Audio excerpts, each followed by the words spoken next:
I'm Chris Hansen, right now on Crime Watch Daily from here in New York City.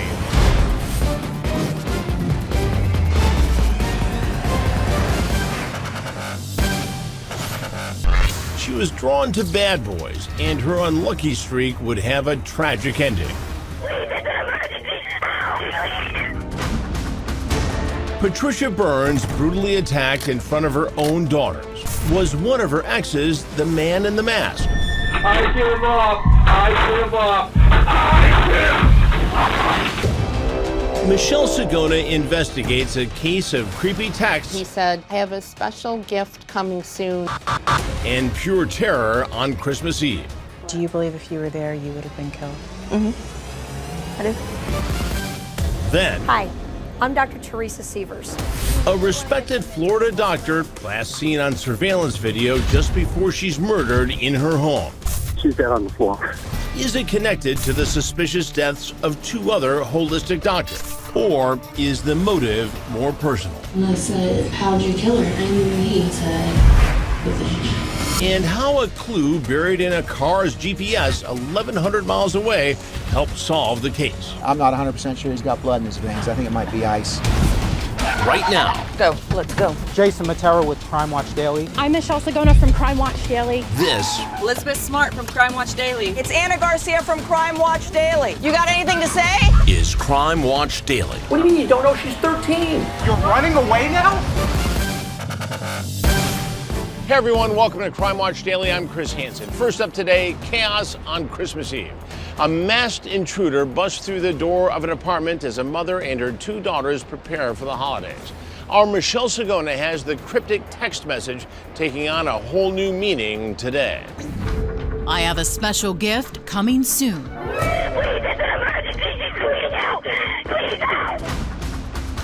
Something for everyone to talk about. And it will be hand-delivered, on foot, not by car. He ran, he chased after me. I was getting ready to be stabbed in the back. I was like, he's coming for me. Does this text message have a deadly double meaning? And a father explodes in anger. I give up. I give up. I give up. Lake Luzerne in upstate New York is a camper's heaven. Plenty of water, woods, and beaches to attract New Yorkers looking to escape the city in the summer. This part of the world is often called God's country. It's just a beautiful area. It was also home for Patricia Burns, a beloved hospice nurse. What was your mom like? Oh, she was just one in a million. She was just so funny. She was very spunky and outgoing and just always had just fun plans and just loved to dance. We had tons of good nights, just up dancing in the kitchen. But the fireball of energy was plagued with one big problem. When it came to men, she couldn't seem to find a good one. One boyfriend, Ted Backus, was arrested after cops say he hit Patricia, then fired off a gun. The case making headlines since Backus was the brother of two local sheriff's deputies. And then there was her rocky marriage to Clifford Burns. My mom worked at Dunkin' Donuts, and she was one of the drive-through ladies, and he would just come through every day and eventually asked her for her number. At first, Cliff to his friends, seemed like a great catch. He owned his own business, he was an avid fisherman, and a die-hard Mets fan. But in between trips to Times Square and rides on his custom motorcycle, this blended family filled with smiles was hiding a darkness behind closed doors. At what point did you witness any physical violence? Right after they got married, he just started pushing her and slapping her. Megan Jenkins was only 5 when Cliff became her new dad. She tried to she was a fixer. The couple would eventually have 2 girls together, Harley and Autumn. I guess my childhood was good and bad because we were fortunate enough to have like awesome Christmases and stuff and nice family vacations, but other times our family was just so not normal. Cliff was deeply scarred from a childhood that could only be described as hell. I know that his mom suffered a lot of abuse from his dad, and she stayed for whatever reason for the kids. And it got so bad to the point where his dad shot my grandma Edith in the arm, and she ended up surviving. Sadly, Burns would go from watching domestic violence as a kid to committing it as an adult. Do you remember how he was towards your mother? I remember my dad beating my mom's face and like on top of her, us standing there like being helpless. He just had a lot of rage. Victims of domestic violence will often say the same thing. The years and years of fighting just become normal. My mom has given my dad so many chances, and he'll come back into the house for 2 weeks and be the best dad ever, buy us gifts, give us money, bribe us, and 2 weeks later he's back to the same old abusive dad. Then, out of nowhere, this family already on the edge would be rocked by tragedy. One of Patricia's daughters, Cliff's stepdaughter, Crystalline, would go to sleep one night and never wake up. No drugs, no alcohol in her system. She was like the perfect 15-year-old girl.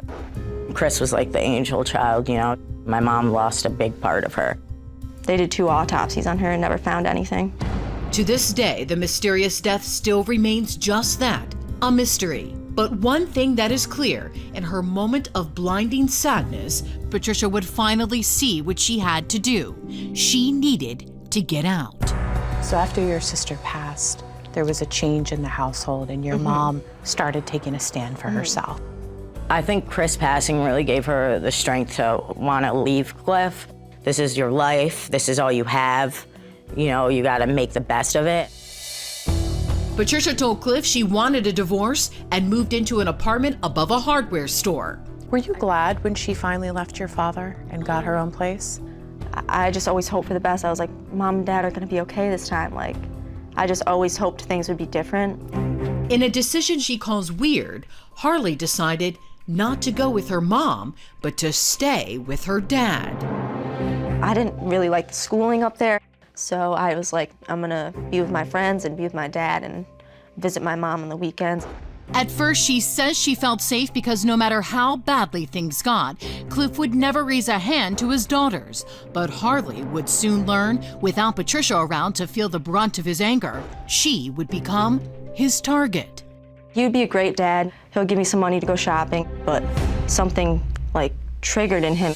And once he started talking about my mom, he would take it out on me, call me these nasty, nasty names. After several months, Harley claims the verbal abuse became too much, so she decided to move back in with her mom and younger sister, Autumn. She was always there for me. And it just makes me sad because I took that for granted.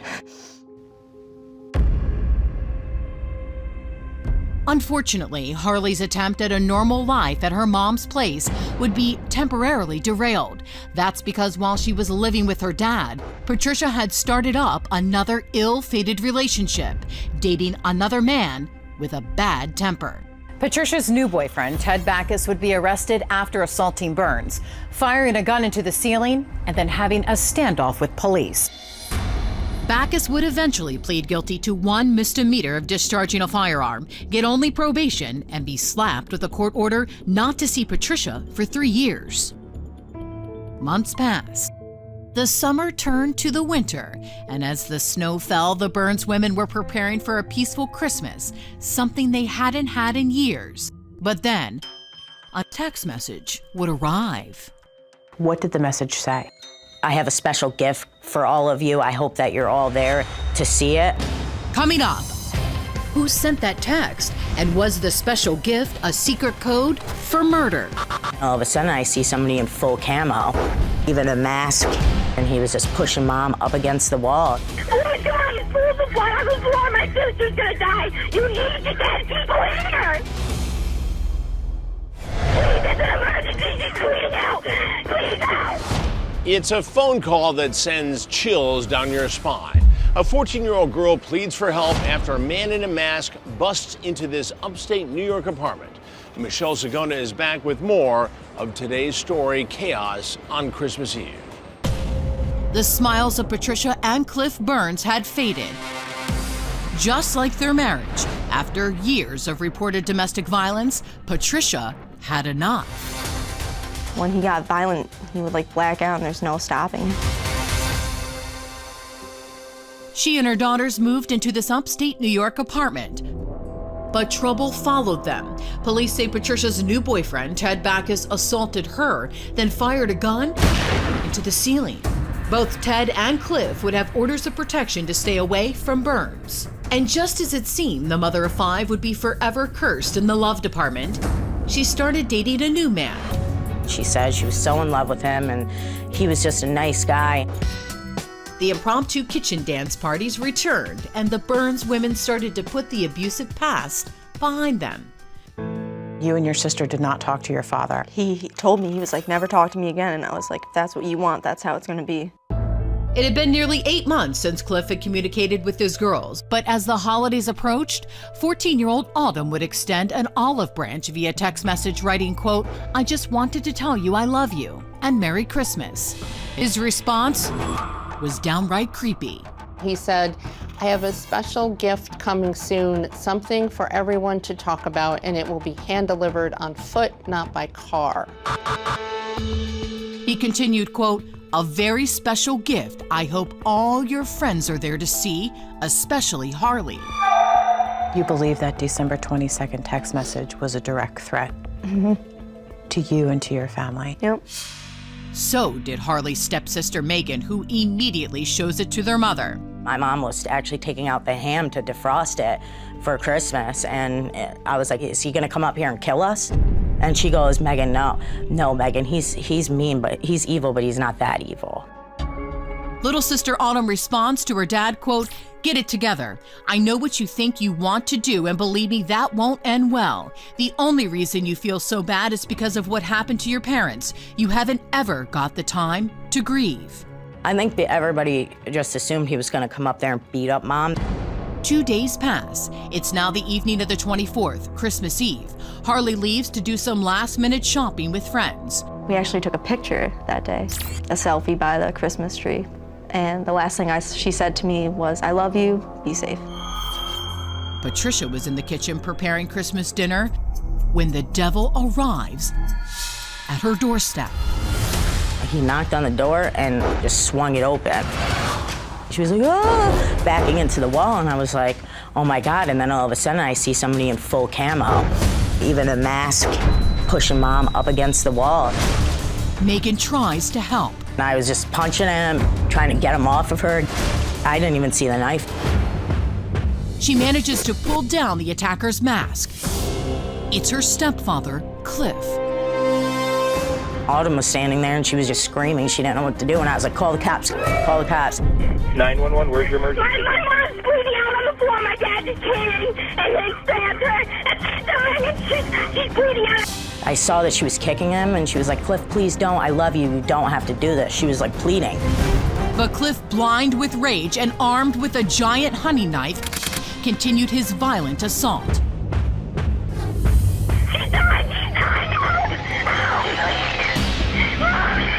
I didn't even know I was cut at first. I was still trying to help my mom. And I looked down, and my whole arm's open. And that's when I realized I was stabbed.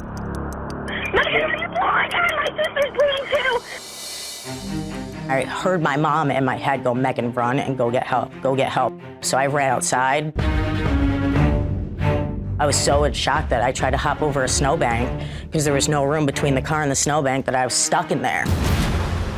Inside the house, the vicious attack was finally over. He's on foot, he ran, I don't know if What's he wearing? He's like 5'9", 5'10". He's bald, he's wearing camouflage right now, and I think he's gonna go out into the mountains. Megan, still stuck in the snowbank, was frozen with fear when Cliff made his way outside to find her. He was walking towards me, and I was like, Cliff, why? Cliff, why?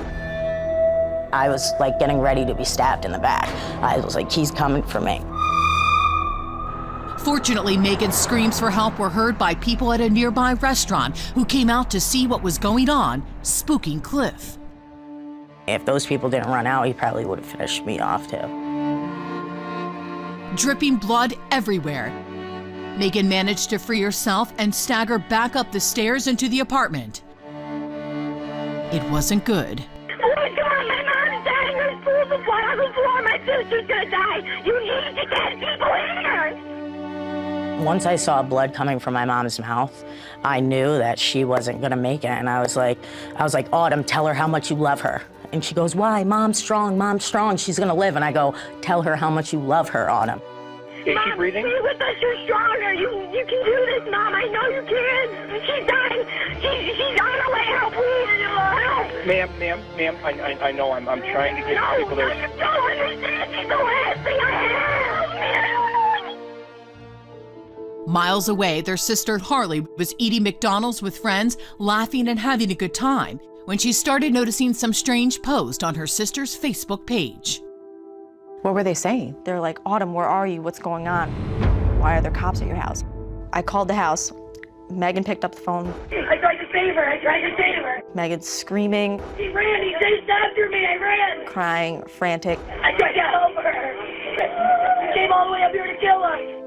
Harley races to Glen Falls Hospital, still not knowing just how bad things really are.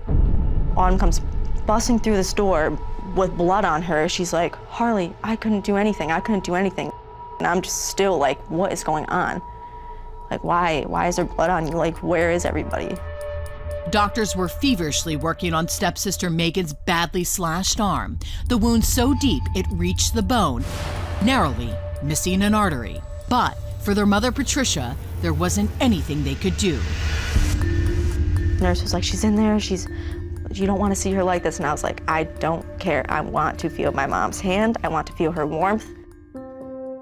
It was too late. Her multiple chest wounds too severe.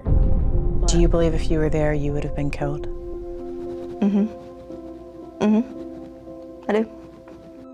Just after the incident, Burns got into his vehicle and he took police on a high-speed chase. He ended up right here in this parking lot at the Warren County Sheriff's Office. Under Sheriff Sean Lambery had just been called into duty. And I said, what are you doing?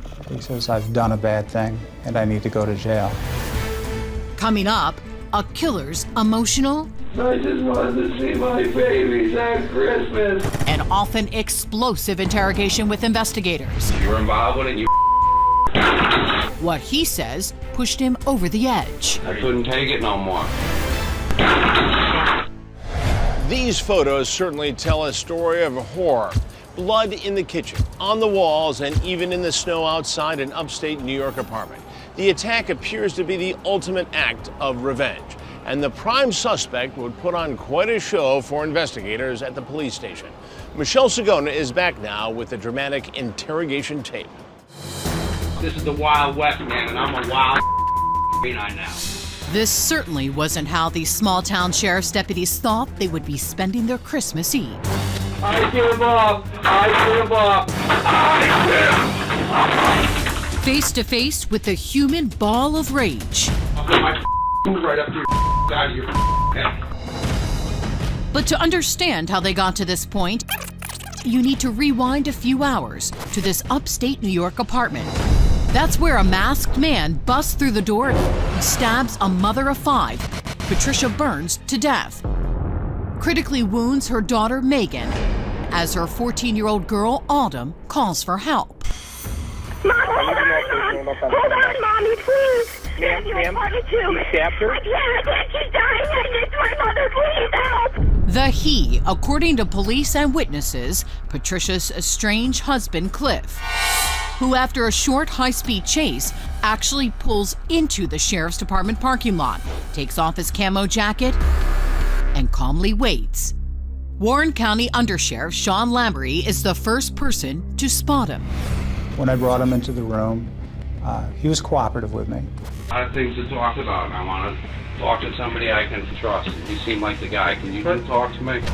What transpires in the next 5 hours inside this interrogation room is a Jekyll and Hyde tale. Emotional. I just wanted to see my babies at Christmas. And aggressive. If anybody who's watched the video in its entirety, Clifford Burns was on an emotional roller coaster that night.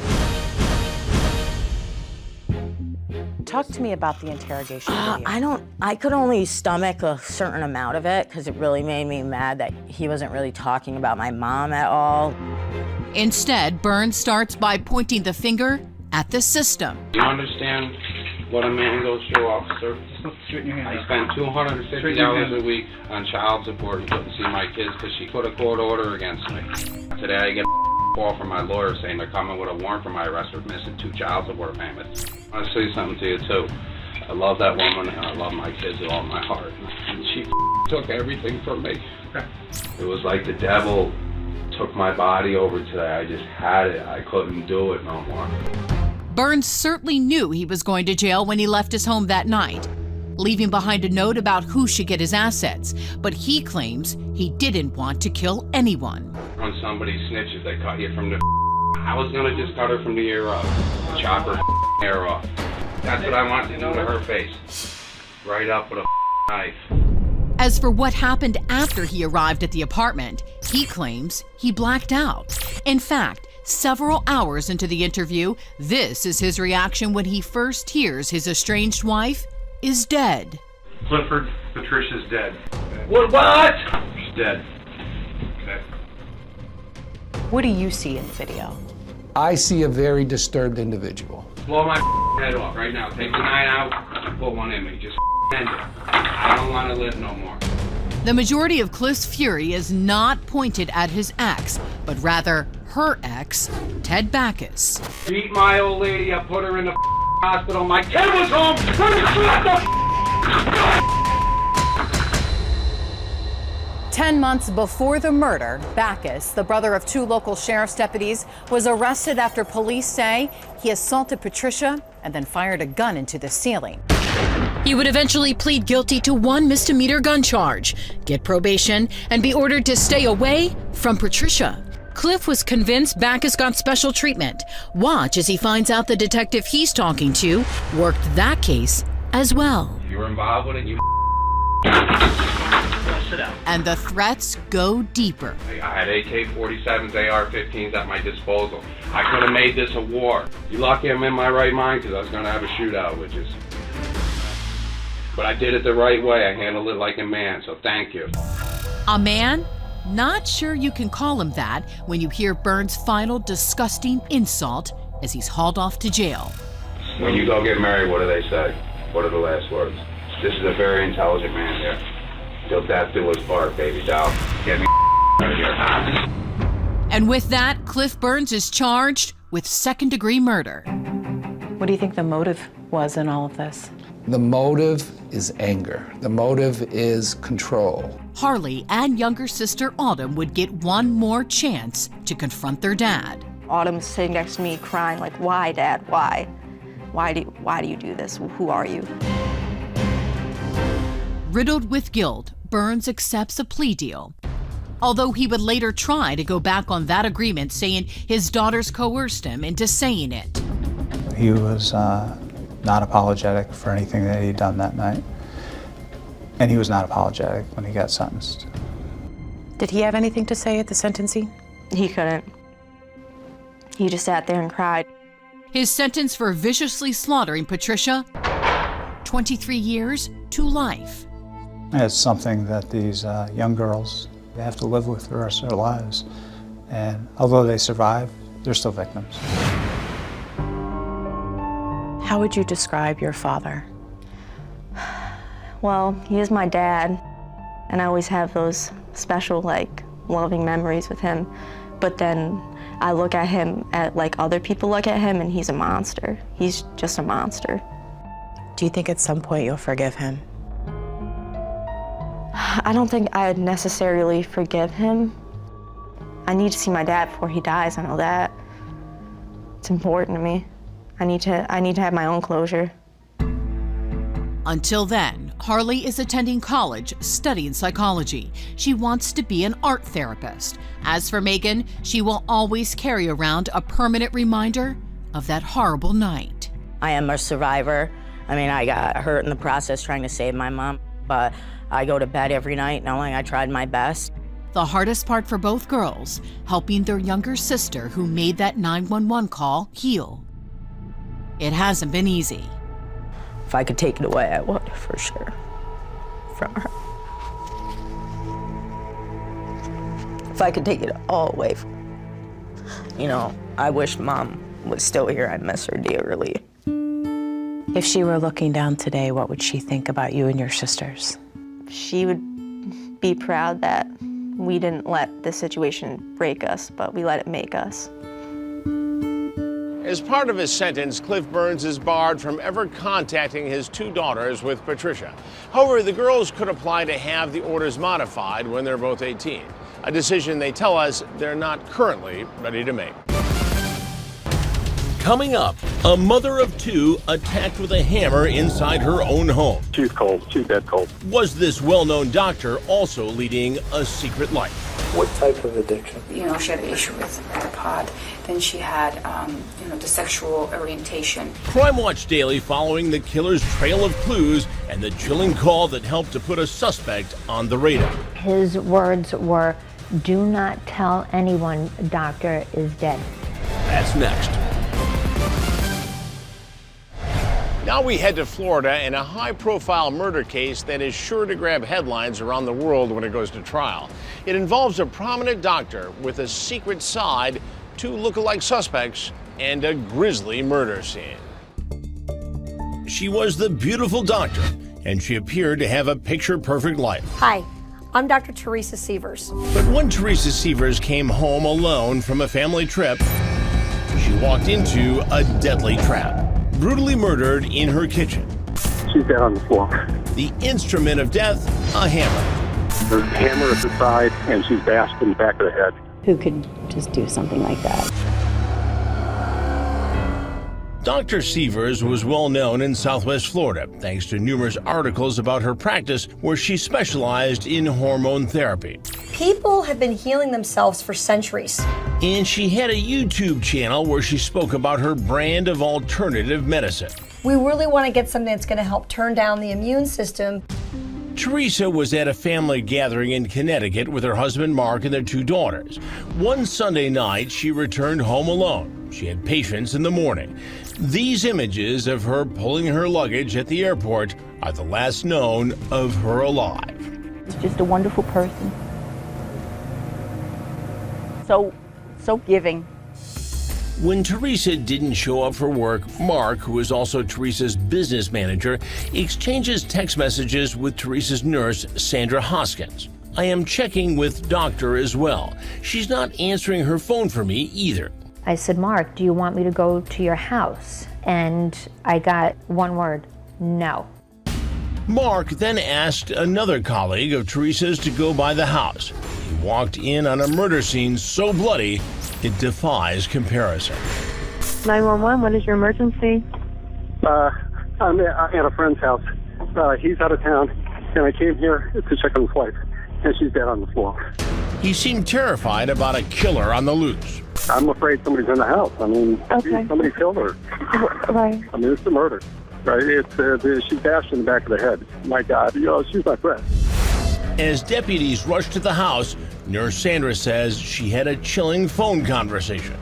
I called Mark and I said, "Mark, I know you told me not to go to your house, but I don't know what's going on." And his words were, "Do not tell anyone doctor is dead." The door looked like it was jimmied open. Detectives found a crowbar in the grass. On the bloody tile floor in the kitchen, they saw Teresa's wallet, missing a credit card. And right there, the murder weapon, the hammer caked with blood and clumps of hair. I'm like you and I'm like everybody else. I always want a bad person, particularly a killer, to be in custody as quickly as possible. Teresa's mother-in-law, Bonnie Sievers, tearfully tells the detective she was at the house the day before. She claims Mark told her not to set the alarm so the dogs wouldn't set off the motion detector. I really feel that it's my fault. You cannot blame yourself. Many began to wonder, was Teresa's killing linked to the mysterious deaths of 2 other holistic doctors? Jeff Bradstreet and Bruce Hednall died just weeks before Teresa. Some online conspiracy bloggers theorized it could be because all 3 doctors promoted natural cures instead of pushing pharmaceuticals. But in Teresa's case, Lee County, Florida Sheriff Mike Scott says detectives had a different theory. I believe, and everything that we have thus far, and it's a lot, lends me to some comfort saying that it's not random and arbitrary. But soon the investigation turns into something no one imagined. Though Mark has an alibi, being 1,400 miles away in Connecticut, investigators begin to notice strange behavior. Here, he's seen running away from our Fort Myers affiliate WZVN, trying to learn more about his wife's brutal death. He left his wife's office so fast, trash bags were still hanging out of his car window. It's not the first time Mark acted odd. Sandra says at Teresa's funeral, Mark was cold to her, even though they'd been friends for years. His demeanor and his body language and his character didn't fall into place with a man who was mourning. As Mark was still hanging out at the family home, detectives soon uncovered some dirty laundry. She lived on the edge. Teresa's business partner, Lenka Spiska, told cops Teresa struggled with addiction and with her sexuality. What type of addiction? You know, she had an issue with the pot. Then she had, the sexual orientation. Detectives say Mark told them he and Teresa experimented with other partners in the swinger lifestyle. Mark reportedly claimed Teresa fantasized about his best friend, Curtis Wainwright. He and Mark even looked alike. Next, did an alleged fantasy turn into a fatal attraction? Or was it something more sinister? We're back with more on a headline-making murder out of Florida. A prominent doctor is killed in a brutal attack as she returns home from a family vacation. And the search for the killer or killers would take investigators in several surprising directions. Dr. Teresa Sievers and her husband Mark seem to live a storybook life at their beautiful house in Bonita Springs, Florida. But the fairy tale was fractured forever when Teresa was bludgeoned to death with a hammer in her own home. Detectives soon found this was no widespread conspiracy to murder holistic doctors. This was closer to home. We had to connect a lot of dots, cross a lot of T's. We want it to be right. Detectives say they found those connecting dots in Mark's phone. They say a series of phone calls to a disposable burner phone led them to a double-wide trailer 1,100 miles away in the Missouri Ozarks, and another man named Curtis Wainwright. Curtis and Mark look eerily alike. We are conducting the video on the interior of the residence. They soon learned Curtis Wright might hold some intimate clues in the bludgeoning murder of Teresa. Mark reportedly claimed he and Teresa were into a wild swinger lifestyle, and Curtis was Teresa's sexual fantasy. Now cops are asking, did her alleged fantasy come to her house for a secret rendezvous or for murder? Outside the trailer, a silver Hyundai rental car leads to the first damning clue in a long list that will split the investigation wide open. Inside the car, a GPS device reveals a bombshell, Teresa's home address in Bonita Springs. And even more, the GPS is registered to an email address with a different man's name, Jimmy Rogers. He started asking me questions like what I know about. Investigators head straight to Jimmy's girlfriend, Taylor, who seems to know a lot. And I'm like, well, I know you went down there to kill somebody. And then he said, yeah. I said, did you shoot her? And he said, no. And I said, then how'd you kill her? And he made a stupid little chuckle that he does and then said, with a hammer. Turns out Jimmy had a nickname, the Hammer. And because of what Taylor tells cops, they soon sweep in and arrest both Curtis and Jimmy. Deputies say Jimmy even brought the evidence back with him and told Taylor where he hid it. Following it is going to be the recovery of overalls. Detectives say they found bloody overalls Jimmy tossed alongside a rural Missouri highway. Just please don't touch them or pick them up, but if you can point to, is that the item in question? Taylor had absolutely nothing to do with the killing and cooperated with investigators. Jimmy's arrest was not a surprise to neighbors in the community about an hour south of St. Louis, who told WZVN Jimmy bragged about the hit. People kind of knew about it, but nobody really believed him. He always talked about his favorite weapon was a hammer. And he said that to me multiple times, that his favorite weapon was a hammer. So why would Wright and Rogers drive some 1,100 miles from Missouri to Florida to allegedly bludgeon Teresa to death? It's a shocker. The sheriff says they were hitmen in a devious murder for hire, but who would employ two killers to kill Teresa? Cops say it was her very own husband, Mark Sievers. I'm not 100% sure he's got blood in his veins. I think it might be ice. This exclusive video shot by WZVN shows the actual arrest of Mark Sievers. Deputies took his two daughters out of the home first. Anything you'd like to say? So what do cops believe could be the motive? Prosecutors say Teresa and Mark had troubles in the bedroom and with the checkbook. There was an IRS lien on the house for nearly $33,000. Mark Sievers is present before the court. But aside from money problems, Mark allegedly had different dollar signs in his eyes. $4.4 million worth. That's the amount of life insurance he held on Teresa. And prosecutors say Mark wanted to cash in, promising to pay the alleged hitmen once he settled. Wayne Wright, Jimmy Rogers, and Mark Sievers are locked up where they belong, and the daughters will be well cared for. When confronted with the evidence, Wright ultimately confessed. In chilling detail, he claims he was the first to hit Teresa just a couple of times, but then stopped, saying, "I have shoulder problems, so I guess I wasn't hitting her hard enough." That's when Jimmy the Hammer allegedly finished the job. Wright pleaded guilty to second-degree murder. He'll serve 25 years in prison, and he will testify against Mark. Jimmy the Hammer Rogers pleaded not guilty to first-degree murder. He waived his right to a speedy trial because his lawyers need time to sift through the 50,000 pages of documents. I have it on a hard drive and it's ready to review, Your Honor. And as for Mark Sievers, he's pleaded not guilty to first-degree murder. Prosecutors are seeking the death penalty. Our #1 goal here is preservation of life.